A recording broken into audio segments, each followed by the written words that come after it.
បងប្អូនកាលពីថ្ងៃទី10 ខែ 10 ឆ្នាំ 2025 នេះលោកអនុទាននាយករដ្ឋមន្ត្រីសៀមនឹងបានបញ្ជាកូនចៅឲ្យមកឈូសឆាយរំលោភបំពានលើទឹកដីកម្ពុជាដោយបំពានសិទ្ធិសញ្ញាឥឡូវនេះបារមីទឹកដីអង្គរនិងបាបកម្មដែលគាត់បានសាងមិនបង្អង់ចាំយូរធ្វើឲ្យគាត់ធ្លាក់ពីធំពីកញ្ចក់ហាក់បីដូចជាការប្រមានដល់ថ្នាក់ដឹកនាំកម្ពុជារបស់ជាតិសៀមនេះហាក់បីដូចជាបណ្ដាសាដូនតាខ្មែរ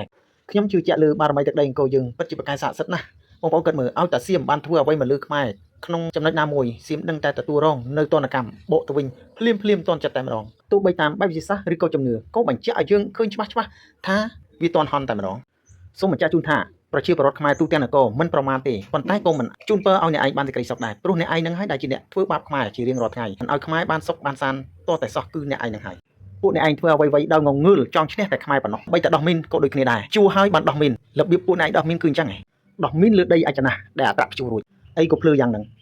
ពួកឯងប៉ុណ្ណានៅខាងសម្ដែងប៉ុន្តែសម្ដែងម្ដងនេះលែងសមហើយពួកឯងធ្លាប់សម្ដែងកន្លងមកឲ្យខ្មែរមើលខ្មែរអត់ជឿទេឥឡូវនេះឯងសម្ដែងឲ្យអនុព័ន្ធយោធាឲ្យមើលទៀតឥឡូវអនុព័ន្ធយោធាលែងជឿទៀតឥឡូវពួកឯងប្រឹងសម្ដែងឲ្យពិភពលោកមើលទៀតតើពិភពលោកគួរជឿឯងដែរទេ